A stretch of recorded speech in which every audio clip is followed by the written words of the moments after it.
What do you call someone who doesn't like the Sith? A Darth Hater. Funny joke? Not like that one you did. Another. I will try. What do you call a planet's leader who is really good at basketball? Queen, I'm a baller. Funny joke? Boo. Yep, I'm back in the Star Wars universe for the first time in a year, and I'm talking about the only character with a deeper voice than mine. Darth Vader. Game Grumps references aside, there's not much to find funny about this former Jedi turned Sith, besides his super ugly poop face. But more importantly, let's take a look at Darth Vader's philosophy. I mean, it must be wrong, right? He killed so many people, there's no way he could be right. But what if I told you that, to a certain extent, Darth Vader was right? That behind his evil deeds, we could actually learn something from the Dark Sith Lord. I have your attention now, don't I? Well, I won't delay any longer. Let's crack open some holocrons and fulfill some old-ass prophecy in the story. You never know.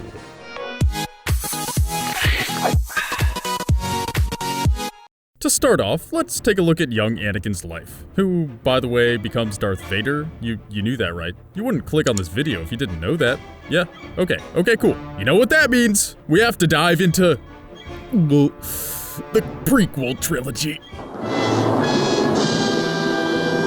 This shitstorm of a series doesn't hold a candle to the original three, but it is canon, so let the Force be with me as we delve through this. I'm going to give an extremely short summary of events that led Anakin Skywalker to become a Jedi. Anakin lived on a planet called Tatooine with his mom, Shmi. His life sucked and his mom's name was stupid. Unfortunately for Anakin, he spends his days on Tatooine as a slave to this weird flying gnome dwarf elephant. Qui-Gon Jinn concocts some sort of bet that is impossible to follow, but Anakin is part of the bet. And if Anakin wins a pod race, then Qui-Gon gets to keep him. So of course, Anakin wins and has to say goodbye to his mom. This is where we first start to see what the fuck happened to Anakin Skywalker. There's this thing that happens to people when they have horrible experiences early in life. It's called trauma. Anakin is 9 years old and has to leave his mom to become a Jedi, even though he's already too old to start training. He doesn't know if he'll ever see his mother again. This event is crucial to the beginnings of Darth Vader. Let me explain why. Later on in episode 2, Anakin starts having nightmares about his mom dying. And sure, the Force has something to do with these nightmares, but Anakin becomes overwhelmingly worried about his mother dying. So he travels back to Tatooine to find her. He is able to track her down to a Tusken Raider village and find Shmi nearly dead. Shmi then dies in his arms, permanently reinforcing the feeling of how tragic loss can be. This event creates an incredible fear of death in Anakin's mind that becomes an issue for him again and again.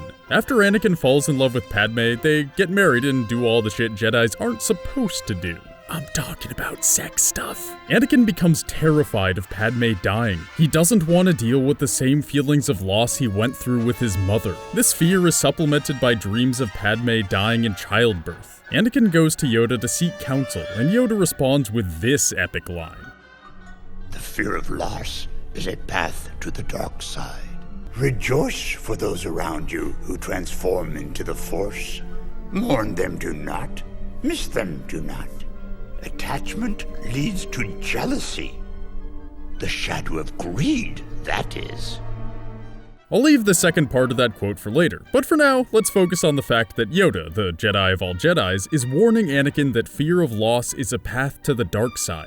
And yet, Anakin has been traumatized by his mother's death to the point that he isn't able to let go of his fears. This dude needs some serious psychological counseling, and Yoda isn't giving him the exercises that would allow Anakin to get over his past trauma. Basically, Yoda never went to college, despite being over 800 years old. While his advice might seem sound, he doesn't actually give Anakin any real concrete ways to get past his fear of loss. This is kinda like if you had a job as a mechanic and your boss said, "Hey, replace that car's radiator." Vader, I know you don't know how to do that, but figure it out. Odds are you're gonna mess up that radiator. Only in Anakin's case, his radiator is his brain! So despite going to the wisest green dude in the known universe, Anakin has still come up short on how to deal with his fear of loss. Yoda wanted Anakin to get rid of his fear, but didn't tell him how. So Anakin instead decided to try and gain control over death itself. What I'm referring to here is the meeting Anakin has with Chancellor Palpatine in that weird bubble opera thing. During this meeting, Palpatine tells Anakin the legend of a Sith Lord who was so powerful he could actually bring people back to life. This is the equivalent of telling an alcoholic you have the finest whiskey in the world in your pocket. From here, Anakin becomes even more obsessed with his fear of loss. Instead of letting it go, it's gripping him tighter and tighter as Padme gets closer to giving birth. And just as Yoda said, this fear of loss makes Anakin turn against everything he is as a person. He betrays the Jedi Order, kills a bunch of little kids, and gives up his name and conscience by trying to save Padme.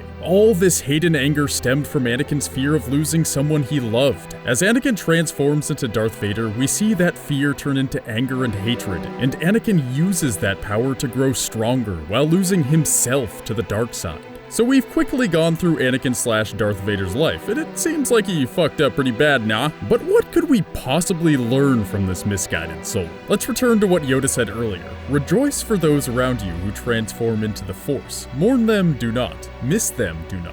Attachment leads to jealousy, the shadow of greed, that is. According to Yoda, to truly be a Jedi, you must release all attachments to those around you. Jedis are supposed to be selfless, and in doing so, they cannot hold any one person as more important than another. Anakin's desire to save Padme is selfish because he loves her, and therefore it doesn't follow the Jedi code. Yoda believes that giving up all attachments is the way of the Force, but Anakin ends up using passion, fear, and anger to become more powerful than ever before. So let's return to my opening question.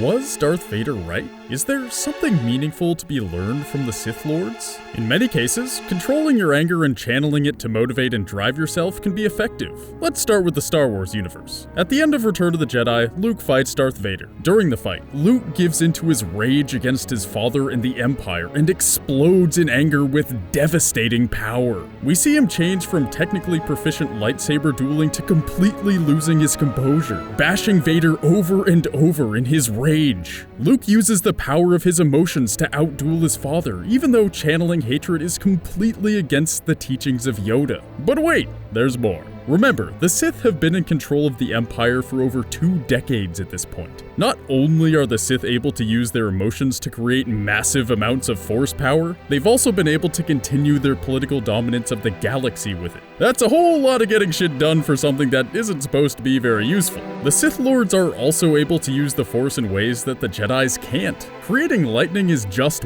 one example. Both Count Dooku and Darth Sidious use Force lightning in the films, and in the Star Wars games, Force lightning is reserved for the dark side. Same goes for Force grip. So we've seen that channeling negative emotions like fear and anger can be very useful in the Star Wars universe, but ultimately, they lead to destruction.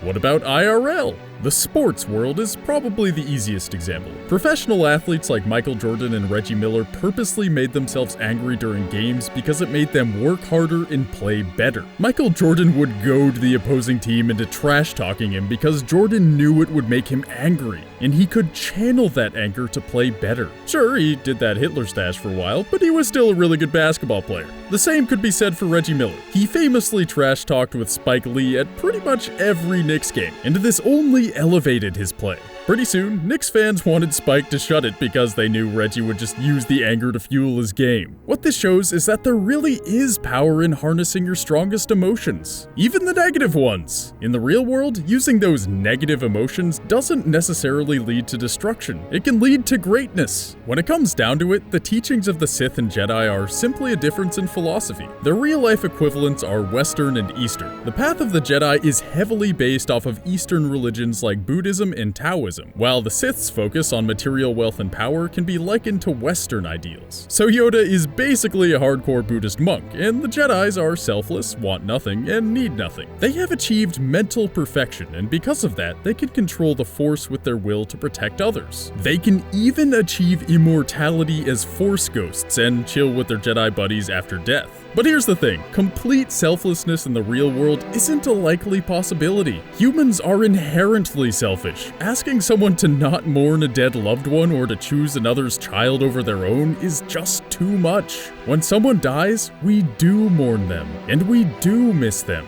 no matter what Yoda might think is best. Now that doesn't mean the Sith are completely right. The Sith practice not just harnessing that power, but holding onto it and growing it, and that clearly isn't healthy. When a life-changing event happens to you, you will feel sadness, like you've lost a part of yourself. It's natural. It's actually healing to understand that you've lost someone close to you and come to terms with that. But after, you need to let it go and move on with your life. The Sith's philosophy brings about mental torture. Continually holding negative feelings will eventually tear you apart from the inside. Darth Vader is the embodiment of this, with his outside all shiny and scary, but inside he's broken, dying, and only holding on because of the armor he lives in. But the Jedi aren't completely correct either. You can't just not feel sadness or anger or fear. Denying those feelings is denying a part of yourself. If only Anakin had allowed himself to feel the losses of his life, come to terms with them, and moved on, maybe he would have been okay.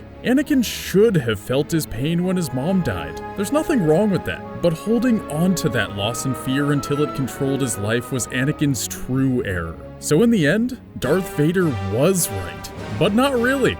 And that's the story. You never knew. Now I really want to know what you thought about this video so we can keep improving our content. So, did you like it? Did you hate it? And why? Let us know by hitting that like or dislike button and leaving a comment about how you felt, or if you have nothing to say but want to help us make a living, just leave a comment that says financial support comment. And if you're interested in hanging out with other people who like Treesicle and video games, we have a Discord server you can hang out in. So, links in the description, and alright, I think that's it for today. I'll see you guys next Thursday.